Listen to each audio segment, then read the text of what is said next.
Friends, मेरा नाम है डॉक्टर के एच चौगले और हमारे चैनल डॉक्टर कंसल्ट में आप सभी का बहुत बहुत स्वागत है।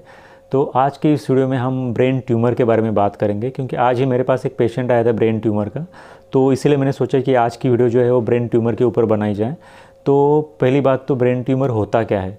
तो ब्रेन के अंदर अगर कोई कैंसरस मास की ग्रोथ होती है, या फिर हम कह सकते हैं कि एबनॉर्मल सेल्स की मास की ग्रोथ होती है, या फिर उस पेशेंट के बॉडी में पहले से ही कहीं पर कैंसर है और वो कैंसर ब्लड स्ट्रीम के थ्रू, मेटास्टेटिस के थ्रू उसके ब्रेन तक पहुंच जाए और उसके ब्रेन में भी अगर एबनॉर्मल सेल्स की ग्रोथ होने लगे, तो इसकी वजह से उस पेशेंट में ब्रेन ट्यूमर बन सकता है। एक तो कैंसर सेल की ग्रोथ ब्रेन में इटसेल्फ होनी चाहिए, या फिर बॉडी में किसी और जगह से वहाँ तक माइग्रेट होकर के वो कैंसर सेल्स आने चाहिए। तो इस तरह से किसी भी पेशेंट में ब्रेन ट्यूमर हो सकता है। तो हम बात करेंगे कि ब्रेन ट्यूमर के लक्षण क्या क्या होते हैं इसके बारे में। तो सबसे पहले तो ब्रेन ट्यूमर का जो लक्षण होता है वो होता है हेडेक। पेशेंट को सिर में बहुत ज़्यादा दर्द होता है। दर्द के साथ साथ उस पेशेंट को चक्कर आने जैसा लगता है। पेशेंट को विजन प्रॉब्लम्स होने लगते हैं। पेशेंट को ठीक से दिखाई नहीं देता, दिखाई देने में भी तकलीफ़ होने लगती है।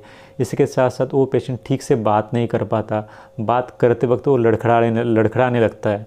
तो ये कुछ महत्वपूर्ण सिम्टम है। इसी के साथ साथ उस पेशेंट में उल्टी आना या फिर उल्टी आने जैसा लगना, उल्टी होना, वोमिटिंग सेंसेशन जिसे हम कहते हैं, ये भी लक्षण दिखाई दे सकते हैं। इसी के साथ साथ उस पेशेंट को थकावट महसूस होना या फिर ठीक से सेंसेशंस महसूस ना होना, जैसे कि पेरिफेरल रीजन जो हमारे होते हैं, जैसे उंगलियों को या फिर पैर की या हाथ की उंगलियों को अगर हम पिन से प्रिक करें तो उस तरह का सेंसेशन उस पेशेंट को ना महसूस होना, या फिर हीट और कोल्ड के सेंसेशंस उस पेशेंट को कम महसूस होना, इस तरह के लक्षण भी उस पेशेंट में देखे जा सकते हैं। इसी के साथ उस पेशेंट में मसल वीकनेस भी हो सकती है, चक्कर आना, पोजिशनल वर्टिगो जैसे सिम्टम दिखाई देना, इस तरह के लक्षण भी ब्रेन ट्यूमर के पेशेंट में हो सकते हैं।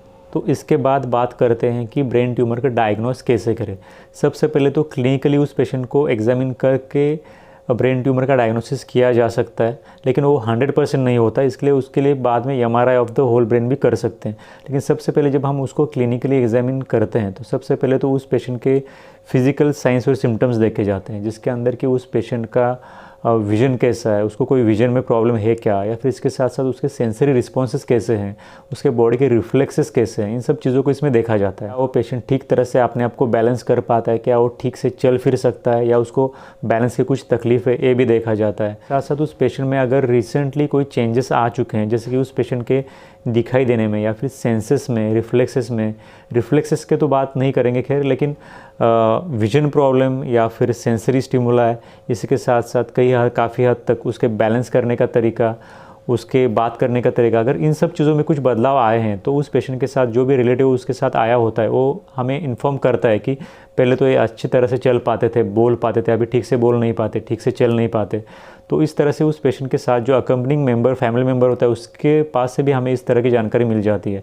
इसी के साथ साथ हम क्लिनिकल भी उस पेशेंट को एग्जामिन करते हैं कि वो क्या ठीक तरह से देख पाता है, उसको देख पाने में कोई प्रॉब्लम तो नहीं है, उसको बोल पाने में कोई दिक्कत तो नहीं आ रही, इसके साथ साथ वो ठीक तरह से अपने आप को बैलेंस कर पा रहा है कि नहीं, उसके बॉडी के रिफ्लेक्सेस कैसे हैं, और वो हीट के, कोल्ड के, और या फिर उसको हम पिन प्रिक करके भी देख सकते हैं क्या वो सेंसर्स को ठीक से महसूस कर सकता है कि नहीं। तो इन सब बातों को देखा जाता है। इसके साथ साथ जो सिम्टम्स होते हैं, जैसे कि हेडेक होना, सर दर्द होना, वोमिटिंग सेंसेशन, वोमिटिंग होना, या फिर इसके साथ साथ उस पेशेंट को चक्कर आना, इस तरह के कोई लक्षण भी है कि नहीं, ये भी चीज़ें देखी जाती हैं। इन सब चीज़ों को देखने के बाद उस पेशेंट को फिर 100% डायग्नोसिस को कंफर्म करने के लिए MRI of the whole brain भी किया जाता है। MRI of the whole brain के साथ साथ और भी एक कन्फर्मेटेड टेस्ट होती है जिसको कि बायोप्सी बोलते हैं। तो बायोप्सी जो है वो उस फील्ड के जो ट्रेन डॉक्टर है, जो न्यूरोसर्जन हम कह सकते हैं, जो न्यूरोसर्जन है वो इस तरह के केस में बायोप्सी कर सकते हैं। तो अब बात करते हैं ब्रेन ट्यूमर के ट्रीटमेंट के बारे में।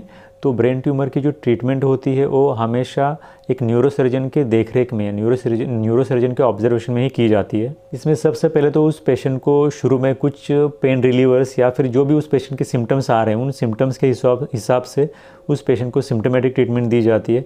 सिम्टोमेटिक ट्रीटमेंट देने के बाद अगर उस पेशेंट की तकलीफ़ कम नहीं हो रही है और ब्रेन ट्यूमर का डायग्नोसिस कंफर्म हो चुका है, तो फिर उस पेशेंट को मैक्सिमम टाइम सर्जरी करानी पड़ती है, जिस सर्जरी को क्रेनियोटॉमी के थ्रू किया जाता है। तो सबसे पहले तो इस तरह के पेशेंट में फर्स्ट लाइन ऑफ ट्रीटमेंट होती है सर्जरी। तो उस पेशेंट की सर्जरी करके उस ट्यूमर को निकाला जाता है। दूसरी बात कीमोथेरेपी। पेशेंट की सर्जरी होने के बाद फिर से कैंसरस सेल्स की ग्रोथ ना हो, इसलिए उस पेशेंट को कीमोथेरेपी के कुछ साइकिल्स दिए जाते हैं, जिसकी वजह से कि कैंसरस सेल्स दोबारा रीग्रोथ ना हो वहाँ पर। इसलिए तो सबसे पहली बात सर्जरी के बाद उस पेशेंट को कीमोथेरेपी दी जाती है। इसी के साथ साथ और एक लाइन ऑफ ट्रीटमेंट है ब्रेन ट्यूमर के लिए, जिसको कि टोमोथेरेपी ऐसे कहा जाता है, जिसमें कि उस पेशेंट को मल्टीपल डायरेक्शन से रेडिएशन दिए जाते हैं, जिसकी वजह से कि वो जो ब्रेन ट्यूमर है वो डिस्ट्रॉय हो जाए या फिर कम हो जाए। इसके बाद जो लाइन ऑफ ट्रीटमेंट होती है वो होती है रेडिएशन थेरेपी। रेडिएशन थेरेपी के थ्रू उस पेशेंट को एक्सरे या फिर एक्सरे के जैसे जो हाई एनर्जी रेज होते हैं उनको इस्तेमाल करके जो एबनॉर्मल सेल्स है ब्रेन ट्यूमर में उनको डिस्ट्रॉय करने की कोशिश की जाती है। तो इस तरह से सर्जरी, इसके साथ साथ कीमोथेरेपी, टोमोथेरेपी और रेडिएशन थेरेपी, ये मेनली 4 लाइन ऑफ ट्रीटमेंट्स हैं जो कि ब्रेन ट्यूमर के पेशेंट में इस्तेमाल किए जाते हैं।